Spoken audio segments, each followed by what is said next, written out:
Saga of the Dak Prescott contract continues as we get to the deadline for franchise tag players to get long-term deals done with their ball club. What are the options?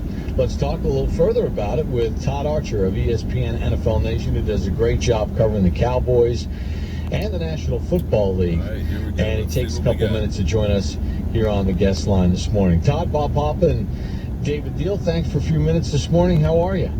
I'm doing all right. Today's the day. Yeah, today's the day. Today is the day. I got nothing. I mean, it's unbelievable, Todd, right? I mean, we've been talking about this since last year at this time about Amari Cooper and Ezekiel Elliott and the Cowboys getting a deal done for Dak. And, you know, is it strictly years at this point? I don't know if it's strictly years. It might be mostly years. The Cowboys want 5 and he wants 4. And, you know, I don't know how you come off that sticking point to make either side feel good about it. But there's also, you know, some guarantee issues and average per year issues that are more easily fixed when you get in the contracts. But some of that is tied to length of deal that make it easier for the team to do that in terms of spreading the hit across the cap. So, but most of the years, I would say, if not strictly. You know, sitting here talking about this, you know, the one thing that players always need, or anybody needs in a negotiation, is leverage. And when we're sitting here talking about Dak Prescott and this long-term contract, trying to go between 4 years for him, 5 years for the Dallas Cowboys, but the fact of him knowing that he's guaranteed $31 million this year and $37 next year if they franchise tag him again, regardless of if the salary cap stays flat or it takes a dip with the revenue fall. How do you feel that this works out now for the long-term future of Dak Prescott? Well, you have to say it opens up the co-cousins door here in this relationship that if not after this year, after 2021, that he will hit the market and go somewhere else because the third-year number gets so high. It's $54 million. Don't hold me to that off the top of my head, but it's somewhere in there. And so you have to start preparing for, if you're the Cowboys, that you would not have that Prescott in 2022. So do you look at next year's draft for a quarterback? Do you just cut the cord a year early and say, you know what, let's just start it now, provided Dak doesn't have a great season, team makes a Super Bowl run, all that. But the way it's been explained to me and what I've written since now the days and months run together, the Cowboys' offer has been above whatever the 2-year tag number is on the first 2 years. So they're there in average or cash flow, at least in those first 2. I couldn't tell you what years 3 and 4 of it actually means, but I reported that the guarantee is on par with the $110 million that Jared Goff got. Now, let's just exclude the Mahomes deal because that throws everything out of whack, and either side is probably going to go there. So, but you're talking $34.5 million and $110 million guaranteed. That would have made him second behind Russell Wilson at 35 and the highest guarantee above Goff. So, for everybody who wants to blame the Cowboys for not getting this thing done, short of giving Dak everything he wanted or Todd France everything they wanted, they tried to get a deal done. And you know, hey, look, the agent's job is to get the player as much as he can. And if you go this route, we've seen how it's worked out pretty well for Kirk Cousins. It might not get the cash all up in front that a Cowboys deal would, but Dak will eventually get that money, if not X% more, by going this route and playing out the tag over 2 years. Yeah, Andrew Brandt, who's going to join us later on in the program, had a tweet this morning that, you know, knock on wood, Dak Prescott stays healthy. If he plays under the tag this year and he plays under the tag and they tag him again next year, over these first 2 years, he'll have banked more money than Mahomes will have banked in this 2-year stretch. Actually, more than he really, if you look at the Mahomes deal, the first 5 years of the deal, not, you know, including the 2 that he had and the first 3 of new money, that is at $141 million. You know, on a Cowboys deal of 5 years, it would have been, help me out with my math here, fellas. What's 5 times 35 million? 185 or something like that. 175. So Dak would have been above that on a 5-year deal. So, you know, the Mahomes deal is at the middle to the end of that deal. He's going to just blow everything out of the water right now. But early on, the cash flow, the Chiefs got a great deal. for them to help them keep Chris Jones and all these other guys. For the Cowboys, there's not another Chris Jones that I see on this roster that they would have to pay. They've paid all their guys and left it with Dak. You have Van Der Esch and a couple guys like that coming up, but they'd still be able to get those deals done, provided, again, the cap doesn't go down or it goes up just a little bit or whatever is going to happen after this pandemic. Obviously, Bob said right away, this is a discussion that we had a year ago. And, I know that you said right now you can't really blame the Cowboys because they offered. Oh, no, there's blame. There's blame. I just don't want to totally blame. For everybody that just wants to blame the Cowboys, I think you can assess blame on both sides as to why they're at this spot today. I just was going to bring – no worries. I was just going to bring up the fact that, this also goes into the fact that when you traded for Amari Cooper, you didn't settle and get a long-term deal done then, and then you went on to pay Jalen Smith and La'el Collins before solidifying your quarterback position. Well, the La'el Collins deal is actually a team-friendly deal, if we want to look at it. He's getting $10 million a year. If La'el Collins is an unrestricted free agent in March, he's looking at like 17 or 18 million a year. So that didn't really affect the Cowboys' ability to pay Dak. And really none of these deals really affected their ability to pay Dak. It hasn't wedged them against the cap to where they can only offer this. The Jalen Smith deal might have been premature for reasons other than Dak. And it related to how he actually played last season. It wasn't his... He was much better in 2018 than he was in 2019. He needs to have a bounce-back season. But the structures of these things, the Amari Cooper deal, Cowboys could get out of that after 2 years and only cost them $6 million against the cap. So it's funny because when they made the trade for Roy Williams, if you remember back in 2008, well, they signed Roy Williams to the big mega extension, and Roy Williams did nothing for him. That was a waste deal. They tried to do that the right way. They traded for Amari Cooper, didn't get the deal done, or didn't extend him out. It might have cost them more than, but again, I don't think it took away many dollars from Dak, or if any dollars from Dak, and how they approached the negotiation. What's the feeling in Dallas right now? How do fans feel toward Dak Prescott? Yeah, Bob, I guess it depends on how much you're on social media, because the social media aspect is the loudest voices in the room get heard more than the people that are just who love the Cowboys quarterback, provided he's a good player, and Dak's certainly been that. But on Twitter, it's, why would you pay an average guy this kind of money? He's not any good, which is just ridiculous when you look at what he's done in terms of the wins and the touchdowns and how he's played, right? I mean, you can just look at how he played, that he deserves to be among the highest paid quarterbacks in the game. The team success hasn't been there. He's just won the one playoff game. I think, to me, and maybe I'm the minority here in the media, I think the majority of Cowboys fans love Dak Prescott. It's the loud ones on social media that make it seem like there's a more of a hate for the guy than there absolutely is. So, but when it gets to this point, the player never wins in these situations for some reason. You think of strikes and lockouts. For some reason, fans always side with the billionaires and not the players. And the longer this goes, if he doesn't get a deal done, you might see the public opinion switch a little bit. But sane people realize that NFL players have short earnings spans to get all they can get. And he's trying to get all that he can get, and as he should.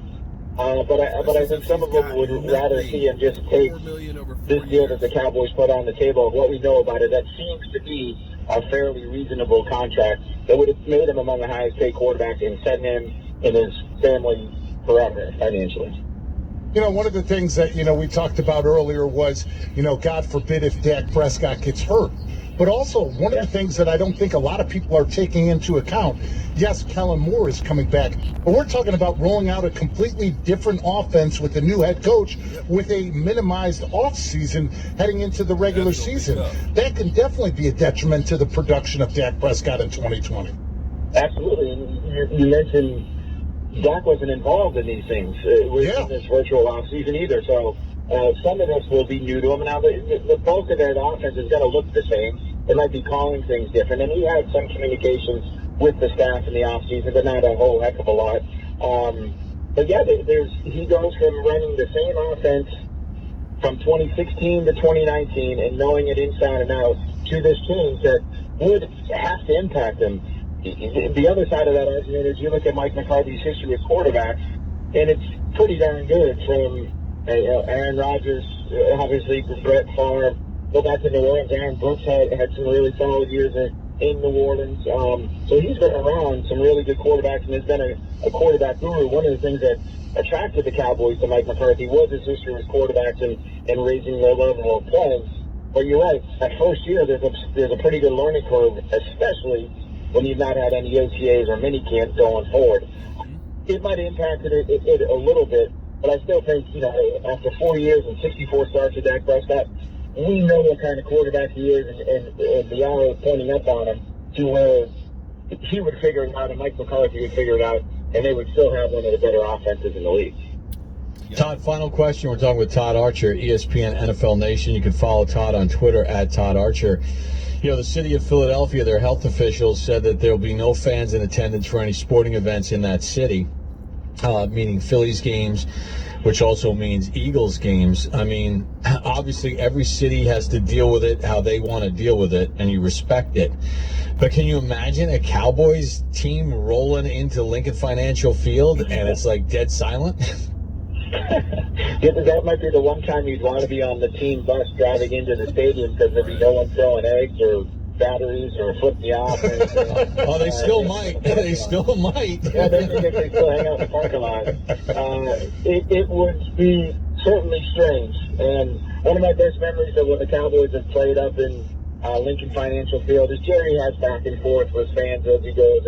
And one guy was giving the business, and Jerry offered to give him the Super Bowl ring because they hadn't had one. Obviously, it was before the full success.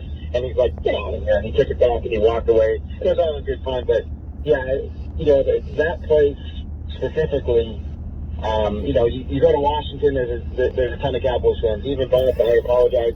There's been a lot of Cowboys fans at the Giants games here the last 3 years as well. But Philly seems to be the one that still is predominantly Philly when you look at the division games and Cowboys fans that travel. That would be awful strange going in there and not having anybody in that stadium. Heck, we might not even be in that stadium the way the team's going.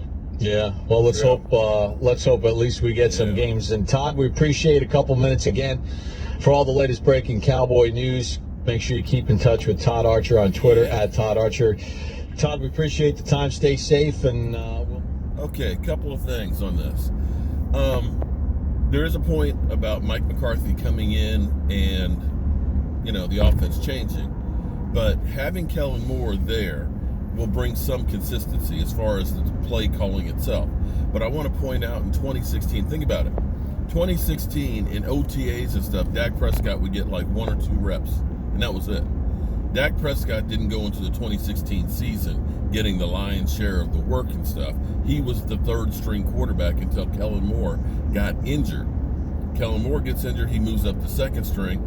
Tony Romo, of course, doesn't play much in preseason, but he didn't have a whole lot of time to get learning that system and did pretty good that 2016 season. So that is an issue, and it's going to be an issue with the whole team, but at least your offense is coming back whole. The only person who really is doing something different is CeeDee Lamb. So you're going to be able to find ways, and I think the key on the Cowboys basically is there is an embarrassment of riches. One-on-one battles. You don't necessarily have to have a lot of trickery when you have all of these sports cars out here that are going to be able to blow past people. Amari Cooper, as long as he's healthy and in shape, he's going to be able to make plays. CeeDee Lamb, that young pup, he's going to be able to make plays. And Dak Prescott knows how to hit these guys. But we'll see what happens on this whole thing. I personally think the Cowboys are making a mistake, but there's a couple of ways you can look at it.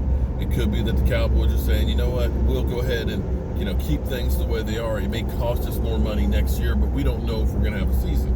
So for us to go ahead and get that long-term deal signed, we might be writing a check for $70 million for a sign-in bonus and guaranteed money that may not be used for another year. Why tie up that cash? At least we're only tying up to 31.2. And if you're Dak, you know what? I believe in me. I'll go through. If they don't want to give me a long-term deal, the 4 years that I want, I don't want to be tied up for that long. Not when you realize that Kirk Cousins signed a record-breaking deal, and 2 years after it ends up getting 2 more years extended. So in 4 years, basically, he's got 2 deals, and he's able to do another one. So from the standpoint of looking at it, I know it sounds like greed and everything, but if you're Deshaun Watson, here's the thing, this is where they got me thinking the other day. They were talking about the Washington team's name. Would you feel comfortable going up to a person who's a Native American and calling him the former name of the Washington Redskins? And if you weren't comfortable in doing that, then you shouldn't be using it. And here's the way I look at it. Would Deshaun Watson accept the deal that's offered to Dak Prescott? We're hearing that he wants to get a 3-year deal. So if other quarterbacks of the same ilk, and don't give me that, well, Deshaun Watson is head and shoulders. Deshaun Watson's numbers and Dak Prescott's are identical. They both each have 1 playoff win. And I'll put it out there that he had Hopkins, who is pretty good. That guy's always getting separation. And always holds on to the football. If Deshaun Watson wouldn't take that deal that Dak's getting offered, then why should Dak? Right? You're just tired of the whole situation, aren't you? I don't really care less about it. I mean, he's going to be playing this year, so that's all that matters. We hope they're going to be playing this year. I think we will. We'll see. All right, guys. Fortunately, we're almost to the day job. I'm Mark Holmes with, of course, the #1 son, Michael Anthony Fitness. I'll see you. Did you get your bottle caps out? You didn't even show them to me. Because I already boxed them all up, so I've been them out. They're all gone? Yeah, I boxed all of them are in boxes. You didn't even show me one. Because I was boxing them up as I was live streaming. I thought you got like a couple hundred of them. I got enough to get out to all the channel members. Oh, damn. And Dad couldn't get one? I have to order more. He don't love me. Well, it's not that. I didn't order a whole lot of them to begin with. So I got to order more. All right. Okay. What does a brother have to do to get a bottle cap? Wait till I get my next shipment. How much is it going to cost me? It don't cost you anything. I got to order more. All right. Okay. I'll see you guys later.